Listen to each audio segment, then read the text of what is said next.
जय जय राम सीताया पतये जय श्री राम कौसल्यानंदन जय राजा राम सीताया पतये जय श्री राम वैकुंठर पति जय राजा राम वैकुंठर पति जय राजा राम मनरे भज हो जय श्री राम राम जय जय राम। नमस्कार दर्शक बंधु, आजिकार अध्याय आज आपण शुणा जाऊँगी राघवों लंका अनुकूल। नमस्कार दर्शक बंधु, मो ना शुभम पंडा। आजिकार अध्याय जदि आपण राघवों लंका अनुकूल भिडटी शुणा चाहते तेबे भिडटी को अधार न काटी आरंभ शेष पर्यंत शुणा दयाकोरी अनुरोध रहा। राघवों लंका यात्रा अनुकूल जहाँकि आमे वाल्मीकि रामायण पढ़ीचे। रामंकर विनम्र स्वभाव, सही कारण भगवान श्री राम को मर्यादा पुरुषोत्तम कहुई। तो तांकरी विषय आज आपण शुणा जाऊँगी। आज आम जाना जाऊे जे तो सीता चोरी हो जाती। चोरी हो जाती माने रावण तो तांको हरण कर नहीं। एत हरण कर नहीं से सुग्रीव तथा हनुमान आउ अंगद यही वीर मान सहित आसीचंती सेना धरिकी। किए ना भगवान श्री रामचंद्र जे कि मानव अवतार मानव कर्तव्य करिया भूली नांती। से कहीकि जाइचंती मु कौन चमत्कार बल कौन दानव मारू नहीं, मु निज बुद्धि बल यथा निज कर्म बल ही दानव मारि। यथा आज सीता जो चोरी हो जाती राघवों मनरे सीता को प्राप्त कर इच्छा है। कारण जदि कहार कौन प्रिय वस्तु किंबा प्रिय जन हजि जाती कौन आमको पाइबा इच्छा हुए ना। ठीक से हीपरी भगवान पत्री को प्राप्त करने चेष्टा कले तथा तांकर यही उपाय थिला जे श्री राम जय जय राम सीताया पतये जय श्री राम कौसल्यानंदन जय राजा राम चिंतामणि तमे जय श्री राम। जे कि समस्त चिंता हरण करनी, समस्त को चिंता मुक्त कर दियंती। से कारण ना हूँ चिंतामणि। तेणु से आज चिंता करने लगे किपरि सीता को उद्धार करेंगे।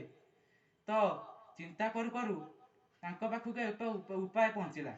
कि उपाय ना से उपायटी हूँ समुद्र को विराट विराट पत्थर पकई पोति दि जाए समुद्र उपर एक सेतु तैयारी करा जाऊ, जहाँकि बानर सेना बा बानर सेना गुड़ा लंका को शीघ्र जापरें, रावण सहित युद्ध करें और सीता को उद्धार करें।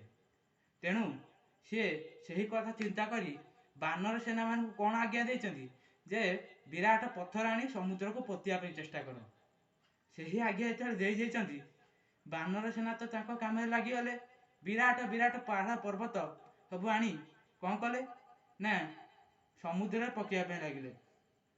हेले कौन कहे जदि मालिकर इच्छा नथिबो ताहले कौन आमे समस्ते किसी काम करिपरिबा।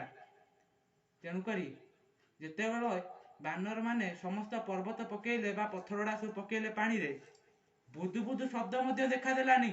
एते शीघ्र बुड़ीगला से पत्थर गुड़िक। रामचंद्र देखिए आश्चर्य हो गले, कौन पत्थरड़ा शीघ्र बुड़ी जाऊँगी। तेणु सी उपाय कले मुझे वरुण देव को प्रसन्न करनेबी तेबे समुद्र पारी हो जिबा अत्यंत सहज हो।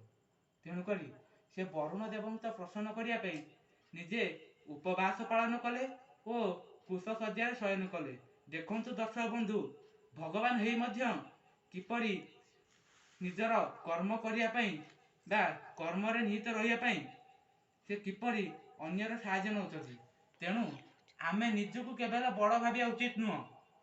समस्ते परस्पर ठार बड़ समस्ते यथेष्ट शक्तिशाली। तेणु आज जो रामचंद्र उपवास कर कुशसज्जार शयन कर रावण एठी कौन करछि ना अधिक चतुर बुद्धि शुक सारण नामक दुईटी असुर को एमती उपाय दे प्रवर्ताई जे जेपरी राम का सेना भांगी जाओ। शुक सारण तो वर्तक रूप धारण करी आकाश में उड़ी उड़ी समुद्र जिणी गले जेपरी हनुमान जिणी जाइए। समुद्र जिणिकी कौन कले ना प्रथमे पहुँचले विभीषण शिविर रे। विभीषण शिविर रे पहुँची एतर कहले हे विभीषण हे विभूतिभूषण निज भ्रातांकर कौन आज्ञा पालन करियोनी। तेबे विभीषण कहले भाई होउचंती पितृतुल्य किंतु भाईंकर मध्य किछि बदभ्यास थिबा कारणरु मु तांकु छाड़ी आसिली। काहेकि ना भाई जे कि बड़ भाई पितृतुल्य जदि पितृतुल्य एपरी भूल करिवे तेबे कौन आमे चलिबा सुविधा हब नाही बा असुविधा हब। तेणु मु तांको पाख छाड़ी चली आइली। मु तांकु बारंबार प्रवर्ताइबा सत्वे मध्य से सीता को ससन माने प्रभु श्री राम पाखे छाड़िलेनी कौन कले ना सीता को निज पाखे रखिले निजर गर्व अहंकार देखेले निजर चतुरता देखेले। तेणुक यही नागी मु तांकु छाड़ी चली आसिली। रावण तो कहिथिला तमे दुहे कहब जे विभीषण को बड़ भाई होउचंती पितृतुल्य बड़ भाई को आज्ञा सदाबेले मानिबा उचित। कारण बड़ भाई होउचंती पितृतुल्य पितृतुल्य यदि पितृतुल्य को आज्ञा आज्ञा सदाबेले आमे पालन करिबा तेबे जीवन में सफलता मिलिबो। किंतु आमे भी मध्य कर्म विचार करी पितृतुल्य को आज्ञा पालन करिया कथा। कारण रावण जेपरी महापाप करथिला सेपरी पाप ए संसार में मध्य केही करि नथिबे। से जेता सीता को उद्धार चोरी करी रखिथिला विभीषण को बुझेबा सत्वे मध्य एथिरे कोन हेछि ना रावण सीता को फेराई नहीं।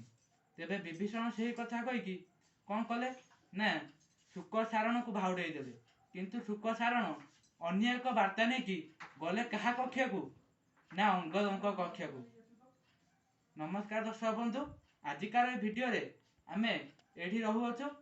जदि आपण काली अंगदंकर शिविर रे किपरि घटना घटिथिला ताहा विषय रे आपण जदि जानिया पे इच्छा करछंती तेबे भिडियोटी को गोटे सब्सक्राइब कर दियंतु और लाइक कर दियंतु और फ्रेंड मानक सहित शेयर करंतु। जय जगन्नाथ।